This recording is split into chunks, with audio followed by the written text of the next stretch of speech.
Okay, guys, we're going to get started with the city council and mayoral candidates portion of this candidate forum.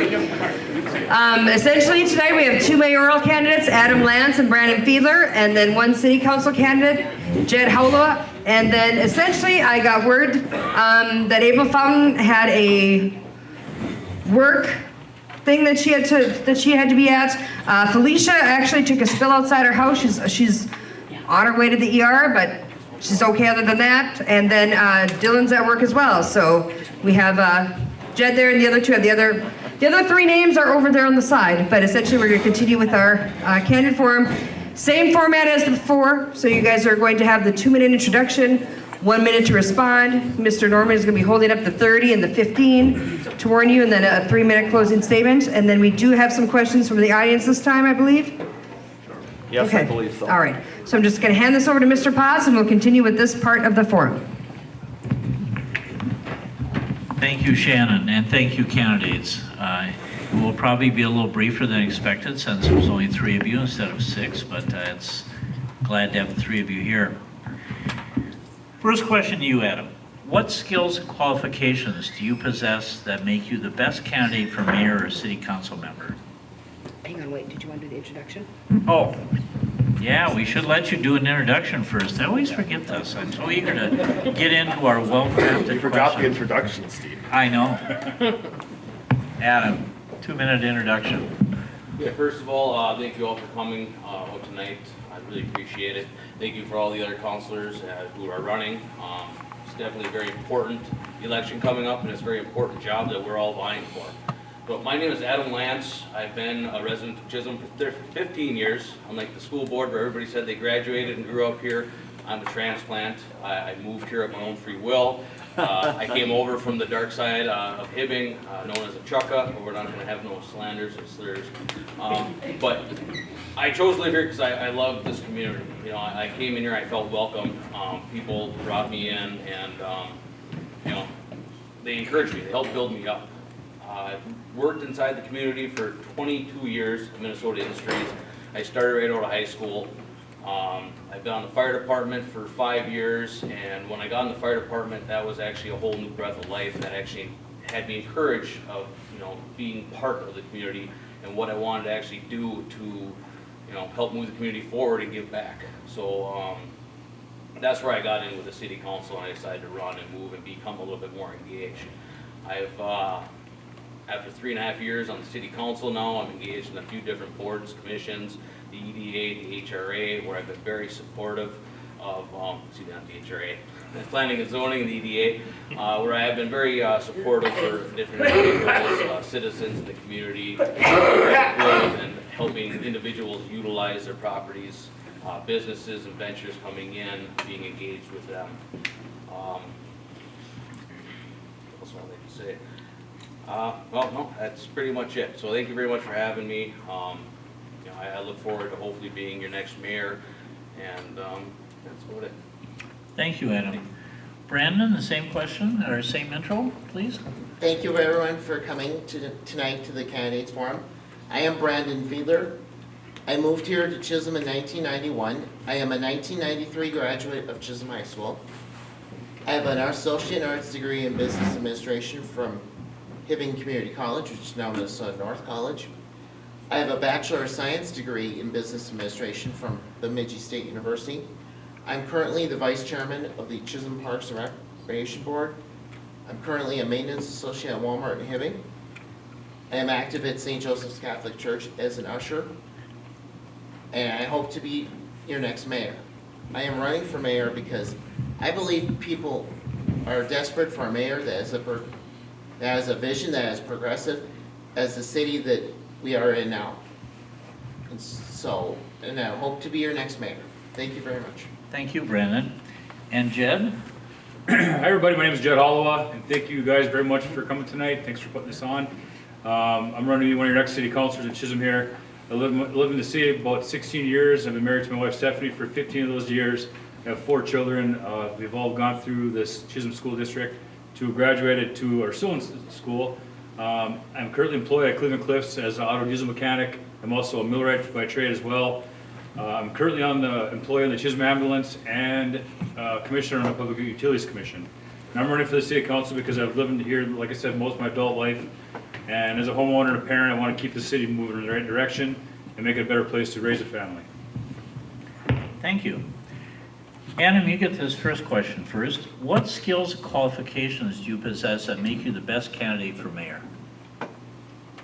Well, I have 20 years working for Minnesota Industries, customer service, sales background. I have 3.5 years currently working with the city council. I know what we've been engaged in, I know what we've been doing, I know what our plans are. We have set forth a very good plan with our comprehensive plan. We have a path that we're looking to follow.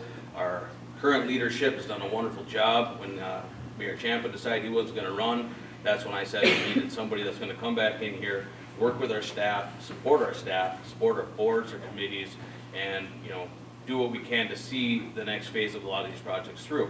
And correct some of the projects that we've done. Obviously, people make mistakes. Some of the things that we do didn't work out as well as we thought they were. You know, maybe our alleys are one of the examples of that. 15 seconds. One of those examples there. But, you know, that's something that we were tried to do to create a savings for the community. Didn't work, so now we have to put our heads together and find a better way to resolve that issue. Thank you, Brandon. Same question. What skills and qualifications do you possess that make you the best candidate for mayor? I have a business degree from Bemidji State, as well as from Minnesota North College, was now Minnesota North College, was Hibbing Community College when I went. I'm currently the vice chairman of the Parks and Rec Board.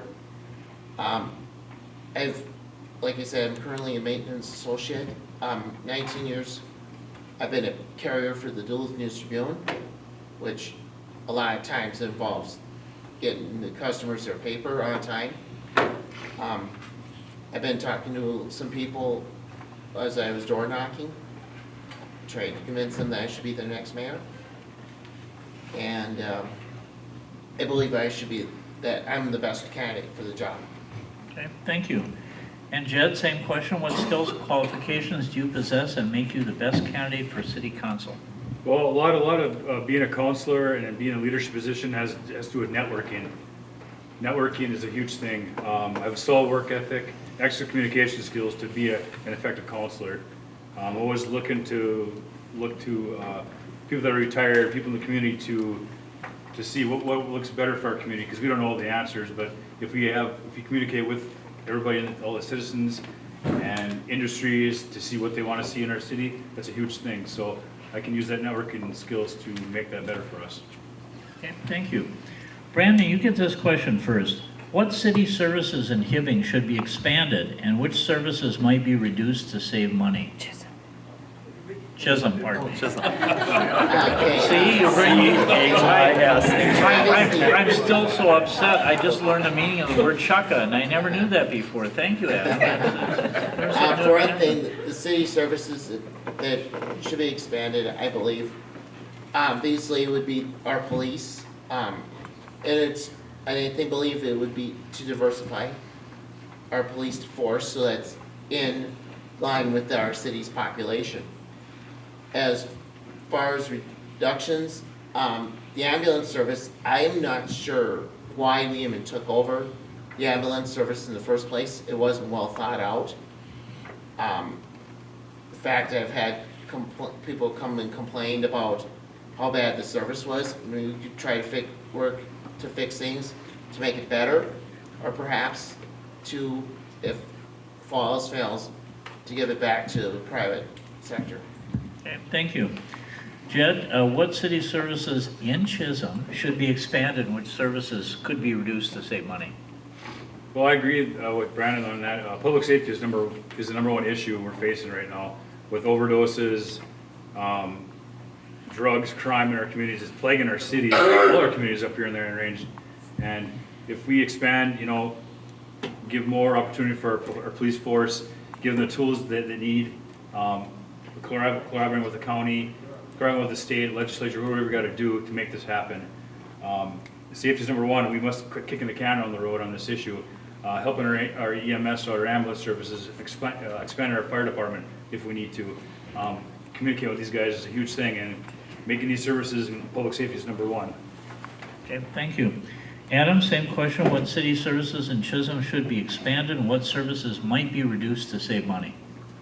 Well, broken record, so our EMS, it's very, very important. Right now, with the drug pandemic going on, it's not something to balk at. There are, it's the number one killer in St. Louis County is drug overdoses. But for every death, there's at least 12 saves. And we have at least 4 a week inside our own community. So expanding on, building on, maybe it's not expanding the police force, maybe it's different branches to utilize within the police force, different committees that they can work under the police that can help the community members. But another thing that has to be there, it all comes down to the community too. We need to be proactive. We need to watch what's going on. We need to be engaged with the police officers. We need to be vocal, right? We can't just get upset when we see something and let it go by. We need to make sure we're making phone calls, that we're pushing, that we're encouraging. We have, different committees and boards that we can actually have to get out there. I know 4 years ago, before I got on the city council, Chisholm Neighborhood Watch was something that people wanted to start. They wanted people on the streets to get out there and help. So I think hiring is the biggest problem. We can expand police and EMS, but where are we gonna find? Time, thank you. Give me a second here. Jed, what should be the mayor's role in the community or a council member's role in the community? I guess the main role is to be a voice for the citizens. Plain and simple. I mean, just to, hey, if I get elected and these people elect me, if they have something they want to say to us, we work for them. So, and we should move their voice forward. Okay, thank you. Adam, same question? Well, as we're leaders here, and we need to lead by example. We need to encourage leadership of other individuals. We need to encourage creativity amongst our staff, support our staff, and make sure our staff has adequate tools to do their jobs. We have to make sure that our committees have what they need. Working with our budgets, it's a very tough thing, making sure people have money to do what they need to do. But, as mayor, your job is to lead and get people to work together as a nice cohesive group, whether it be the council or your boards that are set forth to, bring advice and, recommendations back to the council and to support those people. Okay, thank you. Brandon, same question. What should be the mayor's or council member's role in the community? Obviously, one of the things, the mayor is the head of the city. And one of the things that we have to do as mayor would be to, one, act in the best interests of the citizens of Chisholm. They're the ones who elect us, and they're the ones who could vote us out after our term is done if they're not happy with how we performed. Second of all, we have to hold ourselves, and we'll hold all the boards to a high standard of ethics and conduct themselves in accordance with the city's code of conduct. We had an incident back in August at an HRA meeting, where somebody posted something on Facebook and Birdie responded inappropriately. So the biggest thing is to act within and consistently with the ethics. Okay, thank you. Adam, you get this question first. Assuming you're elected, what will be your top 3 priorities for your term in office? There's a whole lot of priorities, and they all kind of revolve around each other. So housing, we need housing for individuals, we need to update infrastructure, and we need to encourage businesses to come to town. A business is not going to come to town if there's not a place for their family to live, and they want a school, so that brings us into the school also. So one of the biggest things we need to follow through and finish is the public safety building. The next thing we're going to do is we're going to keep going with the Wenton Addition project to work on that housing. Another thing that we also have to be very proactive and thought about is we've already allocated property in the industrial park for our new public works building in the future of that home, and we need to work on utilizing that former public works area for market rate apartments, housing. Once you get the housing, you can have, you can go after the businesses. The businesses aren't going to come here if there's no employees to work inside the business, and without housing, we don't have employees inside our community. Thank you. Brandon, same question? The 3 major issues that I feel that faces Chisholm. One is to reform the Chisholm Housing and Redevelopment Authority. biggest thing with that is to change the management infrastructure so that the hiring of the executive director comes before the city council for approval. It currently comes before the HRA board, and I don't believe that's the right thing to do, because that has led to some money being put into the bank. Second of all, it's bring in new businesses, bring in housing. And then third thing is, of course, to rebuild our infrastructure, which includes our streets, our sewers, and the streets are sewers. So those are the three issues that I believe Chisholm faces. Okay, thank you, Brandon. Jed? Three main things. Public safety is number one. Being on the ambulance, we've seen all kinds of stuff on the other side that the normal citizens do not see.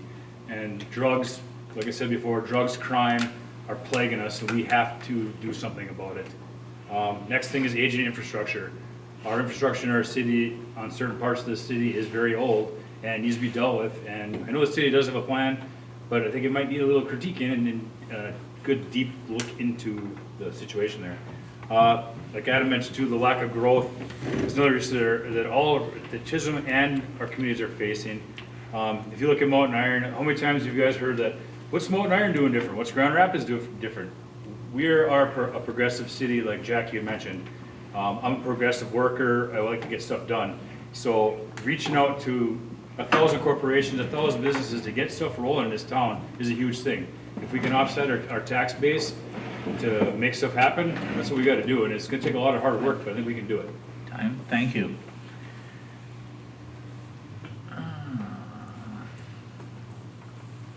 Boy, so many good questions. And I didn't write most of them.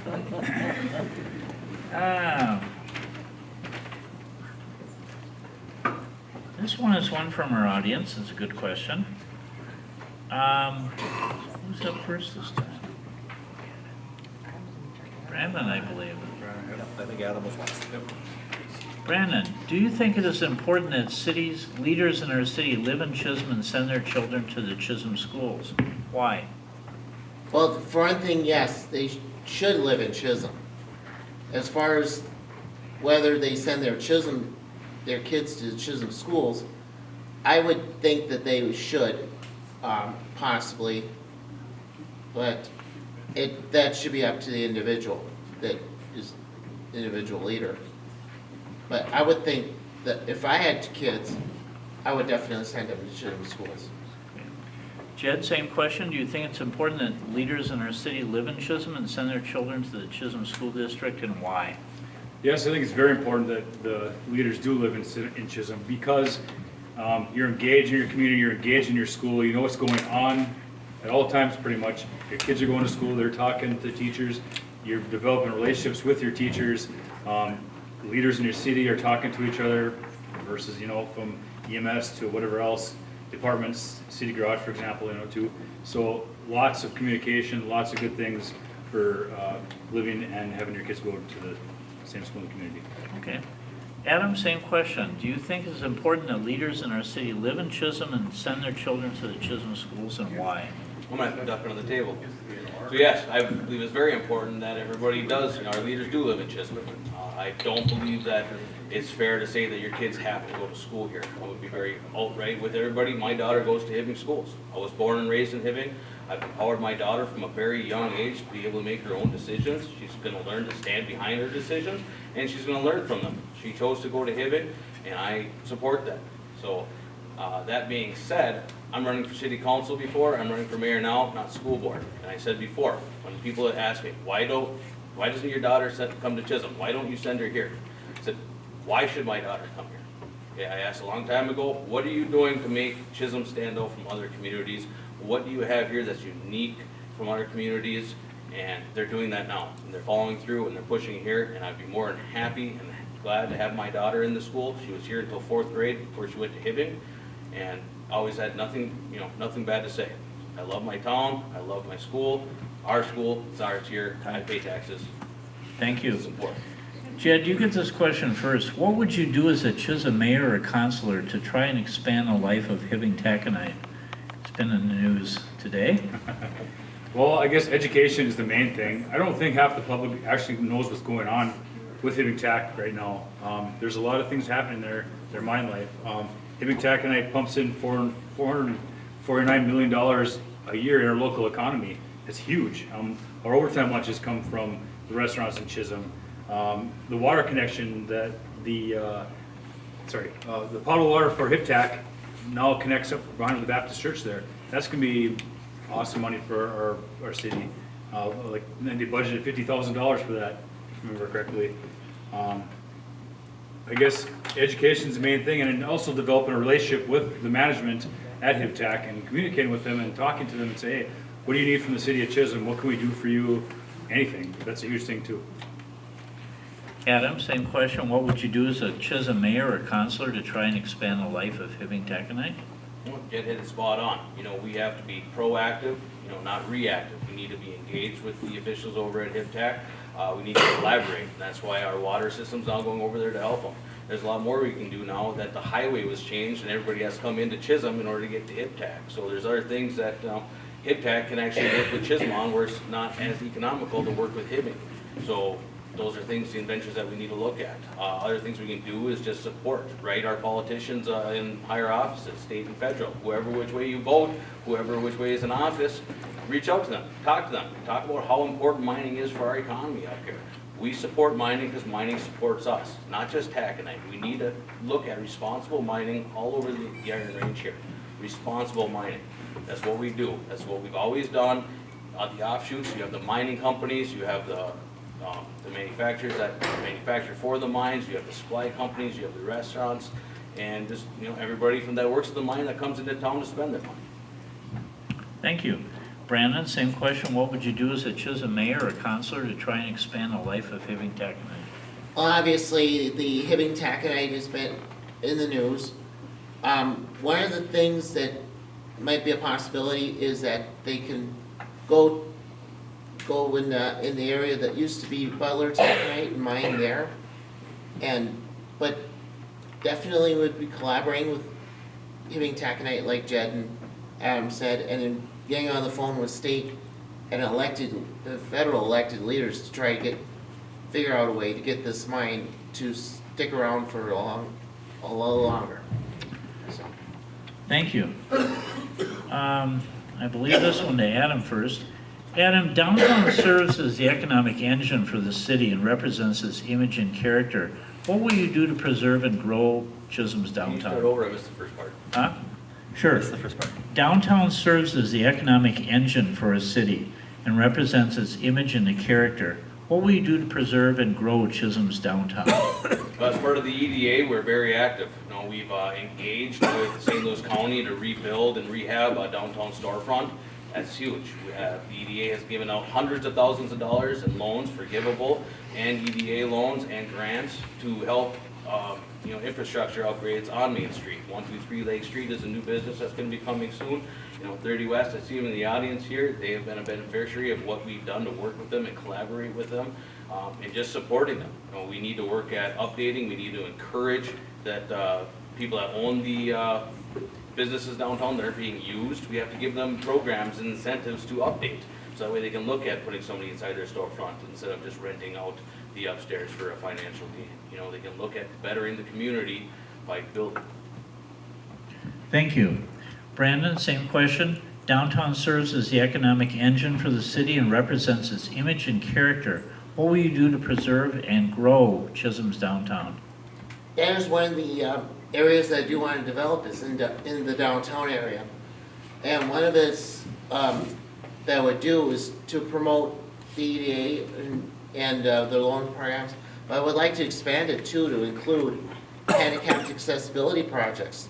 There's some of the buildings are older and they're not handicapped accessible to people that have wheelchairs and walkers and all that. So to get them handicapped accessibility, to get them handicapped accessible under the Americans with Disabilities Act. And that would be, and not to mention building new buildings where we've torn down some buildings in the past for various reasons. Jed, same question. Downtown serves as the economic engine for the city and represents its image and character. What will you do to preserve and grow Chisholm's downtown? You know, I think the city of Chisholm has probably one of the nicest main streets across the range. And for what 30 West is doing, the bakery down there, the bank, redoing their storefronts, and like Adam mentioned with EDA doing the storefront work with the county and that too, that's huge. And it's like a trickle down effect. Basically, if one person's doing it, it'll keep like a chain reaction will probably keep happening. And whatever we can do for money to get to these people to make it look better and better and better every time, every year, get rid of old infrastructure, change it up, whatever we got to do. But like I said, Chisholm has a really good opportunity to make it better, for sure. Thank you. Brandon, this question to you first. Which services could Chisholm share with neighboring communities? Well, we currently, as far as my understanding is, we currently share the police department with the city of Buell. And I would like to continue that as mayor. And we have mutual aid agreements with other communities as far as our fire department and our ambulance services. Those things I would like to continue as mayor. And as far as other things, the parks, obviously, the Redhead Trail, promoting the Redhead Trail in other communities for our area. They bring people into Chisholm.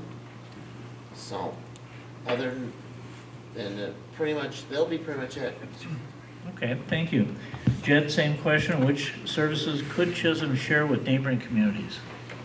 I know, like Brandon mentioned, the between Buell and the police department there. I also know that our garbage department is also offering services to members in Balkan. They're trying to collaborate with Kinney right now, possibly Buell at some points too, if I remember right. So that's in the works right now. So if we can sell our services that way as well, it'll give us some more revenue for our city. Thank you. Adam, same question. What services should Chisholm or could Chisholm share with neighboring communities? Yeah. Police and fire, police that's already going over to Buell, expanding our garbage pickup.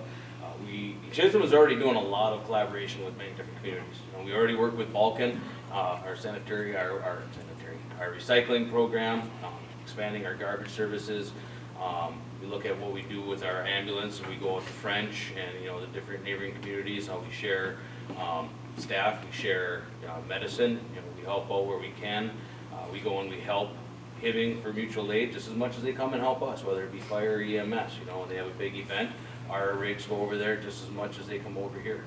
Luckily, we don't go to Buell very often because they don't have very many fires, so they should be happy.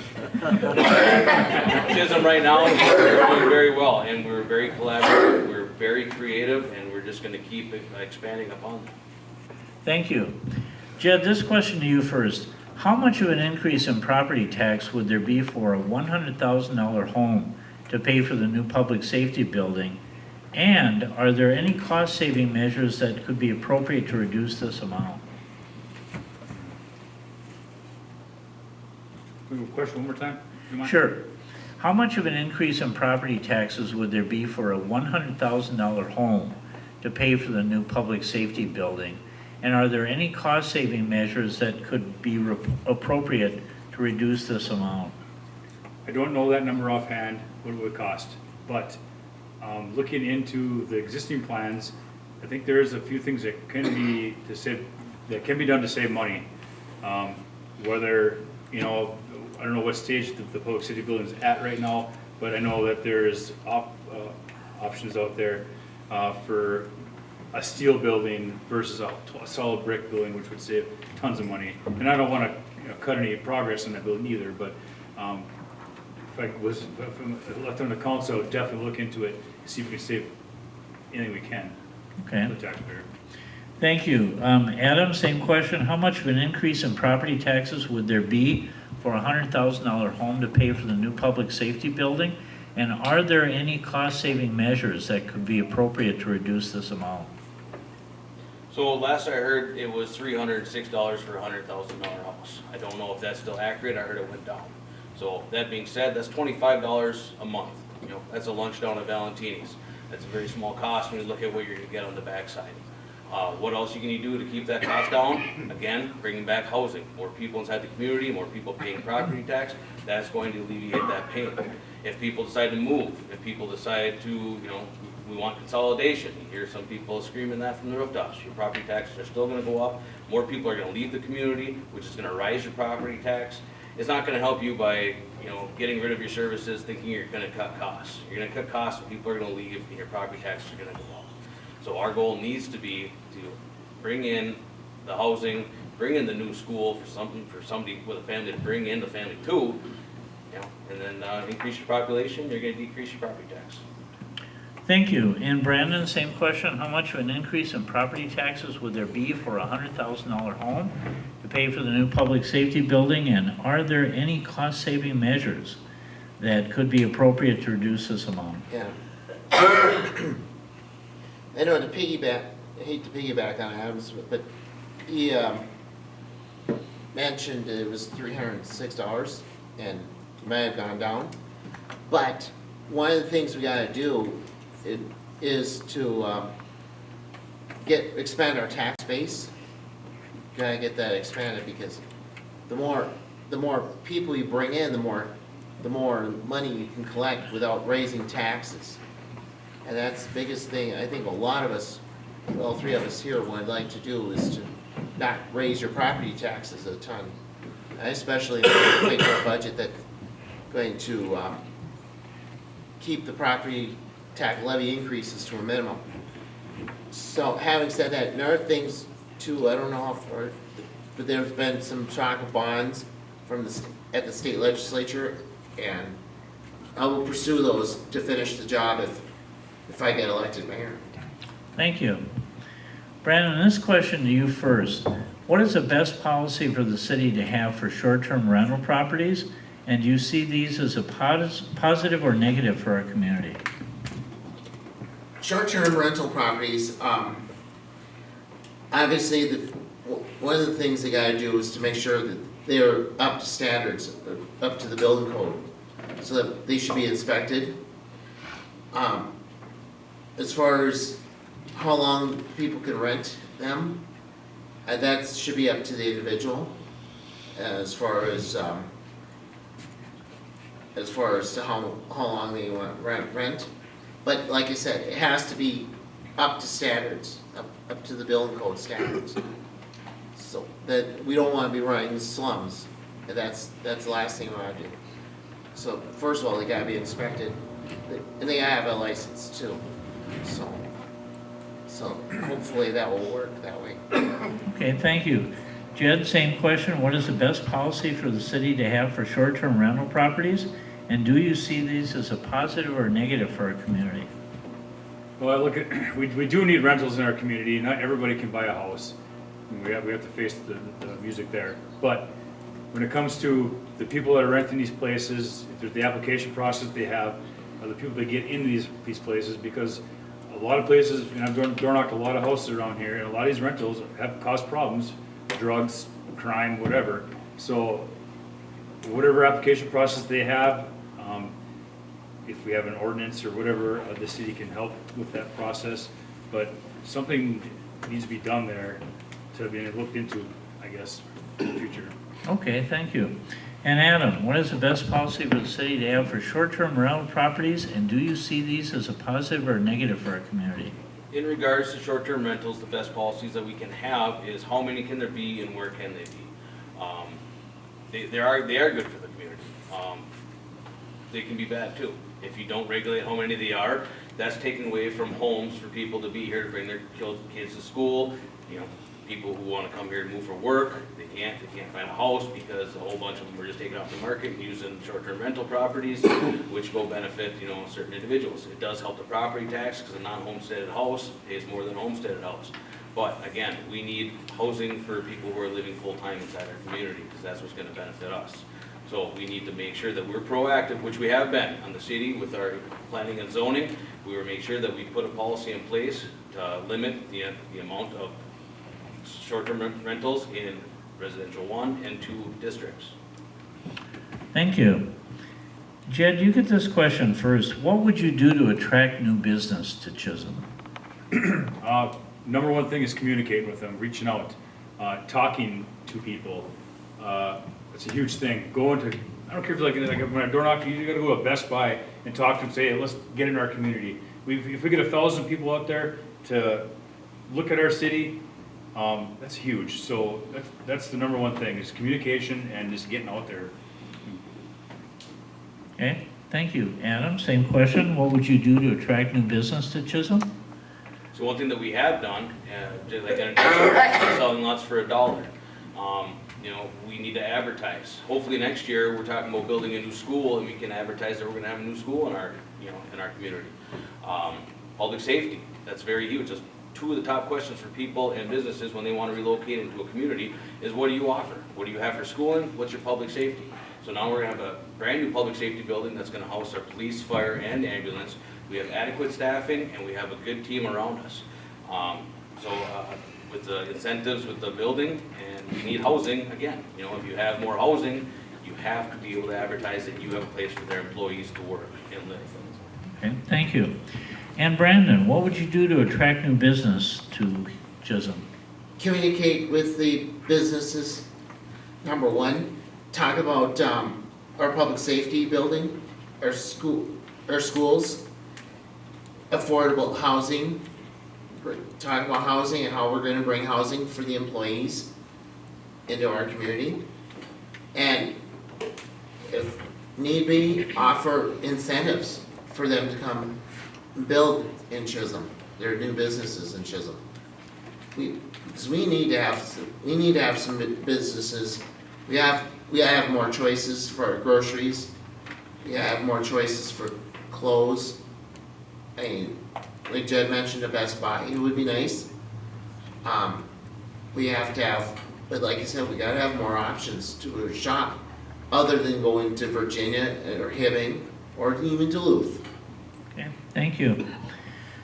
Adam, this question for you first, and your colleagues running for school board mentioned this one, and it is mentioned in many communities this size. How do you attract people to serve on boards, committees, and commissions for the city? What's the best way to recruit people?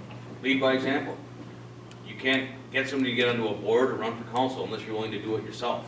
You have to, you know, take that time away, unfortunately, from your family, but you have to give back to the community. And if you can encourage that, and people see you doing that, and you show them how positive it can be, they will grab onto that. Surround yourselves with people that want to be better than they were the day before. And together as a group, you will collectively keep doing that, and you will spread that. You know, it's contagious. You know, so that once you get somebody on one board, you look around, they're going to be on every other single board, unfortunately, because there's very few people, you know, to run these. But Chisholm is set apart because of the people who volunteer. But that number is limited, so we do have to do better. We have to be encouraged. We have to engage. Every time there's a chance, you have to try to bring in at least 100 people, show them what it's like, have them come to a meeting, sit down, and hopefully that will just steamroll. Okay, thank you. Brandon, same question. The best strategy to attract new board members to serve on committees, commissions? For one thing, we've had people come into our Parks and Rec board meetings to talk about different things, and we've tried to recruit a few of them to join when we had vacancies on the Parks and Rec board. For me, saying it, obviously following the ethics policy and the city's code of conduct, that's going to be very paramount. We have to have people willing to serve, and you know, just tell them, hey, it's a good chance for you to give back to your community. Jed, same question. What would you do to attract people to serve on boards, committees, and commissions? Well, I guess being an Adam there, I guess lead by example and engage in the community. If you're out there in the community doing stuff, people are asking questions. I was actually talking to a lady door knocking the other day about this. She's like, well, where do I find information on boards and commissions in town? I want to get involved. Well, you know, if we had let people know by mail, or I like our digital billboard we have out there. So just pure engagement. Oh, thank you. Brandon, you get this question first. Obviously, much of what people want to do in Chisholm would take money. Would you support a tax increase to provide and/or improve additional city services? For one thing, I'm gonna fight for a budget that minimizes the levy increases, because a lot of people gripe about the property taxes going up and up and up and up. So that's gonna be, so there'll be some tough choices, but biggest thing is to prioritize what should be a priority in the budget. And so you look at how much we get in as far as revenue, and how much we spent, and where we can possibly cut some places. So balance the budget. Okay, thank you. Jed, same question. Would you support a tax increase to provide and/or improve additional city services? I mean, if the city services are desperately needed and it's, and it's not in the scope of the budget, I mean, we have to do something. But I think we need to rely on our staff that we have in our city right now. We have really good staff that's working hard to get a balanced budget out, especially like on the Public Utilities Commission right now. Those guys are working hard to get this thing straight, so that's a huge thing. Adam, same question. Would you support a tax increase to provide additional and/or improve additional city services? Well, unfortunately, our taxes are gonna go up year after year. Our costs go up year after year, but we have to weigh our needs versus wants. We have to make sure our needs are met, and then we have to look at what we can do for our wants. Once we establish something that we do want, we have to look at our funding options. We have to make sure that we're being fiscally responsible with that money, and not only are we spending all of the taxpayers' money, but we actually have to make sure that we're doing our due diligence bringing in funding. And if we don't have the IRRB, state, federal, different entities helping us out, it'd be irresponsible to set a levy to create some kind of park solely on the taxpayer. Thank you. Jed, you get this question first. Drug addiction and abuse are significant problems among youth and adults in our area. What can the city do to better address this problem? Well, I guess collaborating with our county, our legislature, mental health, drug addiction is a huge thing up here. There's not enough places to put these people when if you listen to the scanner, they're constantly getting shipped to Fargo, everywhere else. So I guess as a city, working with working with the county and everything else, I guess developing a plan and educating the public where you don't see the DARE project that we used to have back when we were kids. That was a big thing. I guess, that probably helped children out quite a bit. But engaging with our police and education is a huge thing when it comes to that. Okay, thank you. Adam, same question. Drug addiction and abuse are major significant problems among youth and adults in our area. What can the city do to better address this problem? Obviously, like Jed said, it's a collaboration of city, state, federal, county services. We all need to be, we need committees to get together and actually storm and try to, brainstorm these. What can we do? What can we do better? Education is a huge piece. You got to stop it before it starts. Another thing is, once it started, you can't just shun that individual or the individual's family. You got to have some kind of rehab. You have to have something to help the individual, whether it be a child or an adult, to get back to normal, back to healthy, back into society, back working, and to overcome that. And a lot of people do overcome addiction, a lot of people don't. It depends on where you fall, and it's a real thing. It affects everybody. I guarantee everybody in here has a relative that suffers from alcoholism or knows somebody who suffers from some types of, different forms of, alcoholism, drug addiction, any type of addiction there is. So education and rehab. Thank you. Brandon, drug addiction and abuse seem to be a significant problem among youth and adults in our area. What can the city do to better address this problem? Obviously, we're gonna have to collaborate with St. Louis County, especially with their social services. In addition to collaborating with federal and state folks, brainstorm some ideas that could help get the individual get the help that they need. I know I lost a good friend of mine to drug addiction. Greg Gilman passed away several years ago. It's been a few years. And to me, and of course also bring in to have SUAD, the Students United Against Drugs and Drinking, back in their Chisholm schools. I don't know if that's still existing Chisholm schools, but if it's not, it should be brought back. So that was where, it's one of the things I was involved in 30 years ago. Okay, thank you. Adam, frequently council members and mayors are called to the state legislature to lobby for things. How would you approach a legislator about getting more LGA, local government aid, if you were in St. Paul? Well, I guess I would just, tell them how important it is up here. A lot of people in St. Paul, they don't know anything north of Duluth.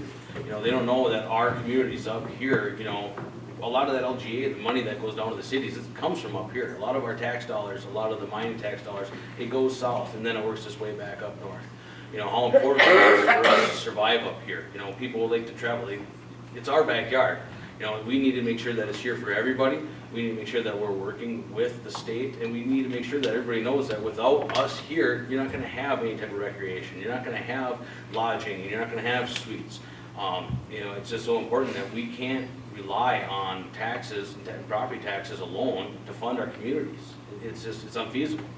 So I would just plead my case and I'd bring them to Chisholm. It's the greatest place on the world. Center of the universe, heartbeat of the Iron Range. Come on up here. The money will flow. Oh, boy.